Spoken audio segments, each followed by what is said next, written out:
What's going on, Jerome's? Rhett Lewis has been at Alpha Network for, seems like forever. Great in-studio host, and he did up his mock draft 1.0, where the Vikings go receiver in the first round. And we'll get into who. Actually, you know who it is, Quentin Johnston. There you go. But Bijan cracks top 10. Ravens add another receiver for Lamar. Yes. So running through draft, Bryce Young to the Panthers 1, yes. Stroud 2, Texans.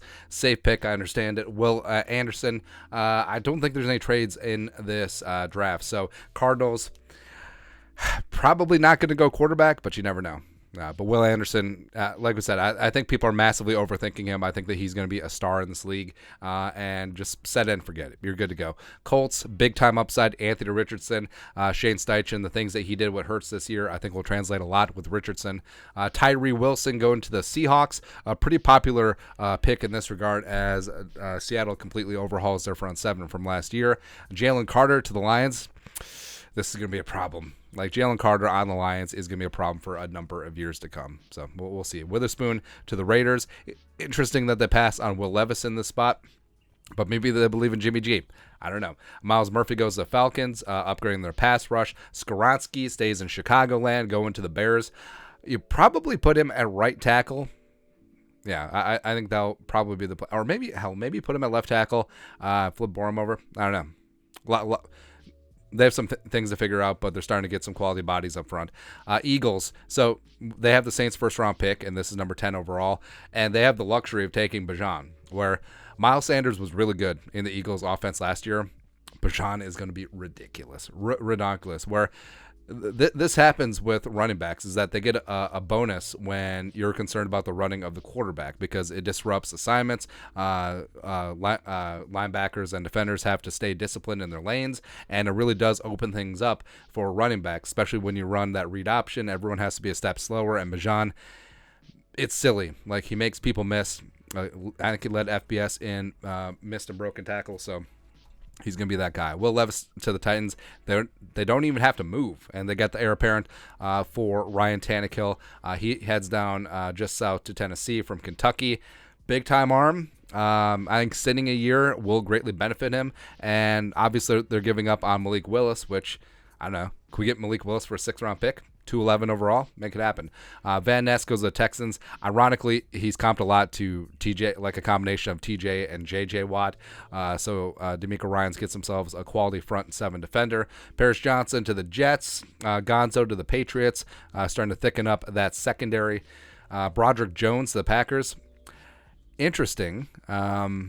So I guess this is a hedge for Bakhtiari's health long term, or maybe they want to put him at right tackle, get Elton Jenkins inside, which I think is where he should be. But Jordan Love getting him some protection makes sense. A lot of mock drafts have them taking a tight end or a receiver or a cornerback. JPJ goes to the Commies. Oh, I like that. Yeah. It brings up the fact that they got St. Just, a former Gopher, on the outside. JPJ as well. 2 long, lengthy, physical press corners. I kind of like it. Darnell Wright goes to Steelers. He steps in right away as starting tackle. Dalton Kincaid to the Lions. Hey, they got their Hawkinson replacement. There you go. 19, the Bucks have needs all over the place, but edge rusher.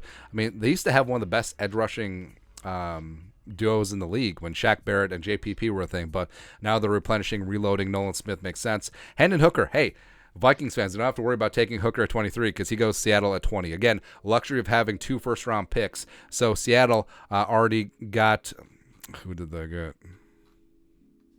Tyree Wilson. So they upgraded their front 7, and now they get the heir apparent for Geno, which, I mean, Geno's on a 3-year deal, even though it's essentially a 1-year deal. But if Geno plays 3 years, I mean, Hendon Hooker is going to be 28 by the time he takes over. Crazy. Kalijah Cansey goes to the Chargers. I kind of like it. So you're in the same building as Aaron Donald, and now the other team gets their disruptive 3-tech too. 22, the Ravens, JSN. That kind of sucks. So working underneath. So you got OBJ, you got Bateman on the outside, and Smith and Jigba working underneath. I actually really like that fit. I think that he's going to do wonders for Lamar. I think he's easily the second best receiver. Well, given the status of OBJ and given his age, I think it's safe to say JSN is going to be the best receiver that Lamar's ever worked with. Also, does this mean that Devin Duvernay is available? Vikings taking Quentin Johnston. And, yeah, a couple of viewers have picked up on this where whenever Quentin Johnston's name comes up, I have to say it, Quentin Johnston. And yes, it is a callback to Ice-T from Chappelle's show, The Player Haters Ball, because the guy's name is Silky Johnston, and it is an homage to the pronunciation and delivery of Ice-T, Detective Tutuola. Been watching a lot of SVU with the wife lately. Anyways, that's not code. Ice-T, Silky Johnston, Quentin Johnston.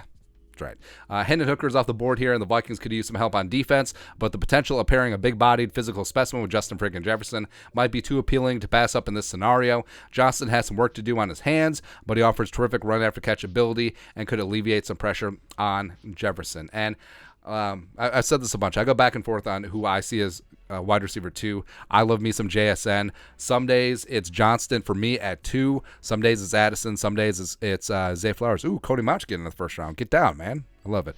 But also, Deontay Banks is out there. Cam Smith, Emmanuel Forbes. The usual suspects are out there currently. Brian Branch is still floating out there. He misses the first round, which I would be surprised by. But, I mean, Johnston is a dude. Right? So, I mean, he's 6'3", he's 210, he's got everything. Like, he is a physical specimen, tested fantastic, 1,069 yards receiving on 60 catches this year, 6 touchdowns. But there are a lot of question marks where he looks the part. Sometimes he doesn't play the part. Like, he isn't as physical as you'd want him to be, does have a number of concentration drops, and especially getting off a press man, like going back and watching some of his tape against Julius Brents, it is a little bit concerning. Also, a bit of a one-year wonder.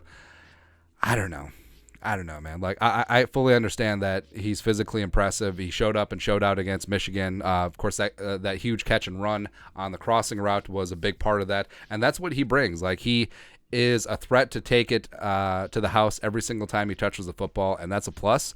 And also, I do think that it will greatly benefit from him playing with Justin freaking Jefferson, where he's not going to be that guy. Like, he's not going to be under the microscope. He's not going to be jammed at the line of scrimmage versus cornerback ones. Yes, he's going to get challenged, but again, this is not a slight against Johnston. I think that he is perfectly suited to be a wide receiver 2 in the National Football League, and that's no small feat. And working with Jefferson, where he's going to get double and triple teamed and always get the other team's best cornerback, I think Johnston could seriously thrive in this situation. Plus, I mean, KJ's in a contract year, so I think that him getting his feet wet at the NFL level, Kevin O'Connell learning what he can and can't do, and working with Keenan McCardle for a year, and then really taking over as wide receiver 2 next year, I think that makes a lot of sense. I think it really does in this spot if the board breaks this specific way. But, your thoughts are thoughts. Rhett Lewis's mock draft 1.0, the Vikings take home Quentin Johnston. That's right. Let us know your thoughts and our thoughts in the comment section below. Subscribe for daily Vikings takes. Want to support the work? Put a little something in the Venmo. But till next time, Skull Production Value.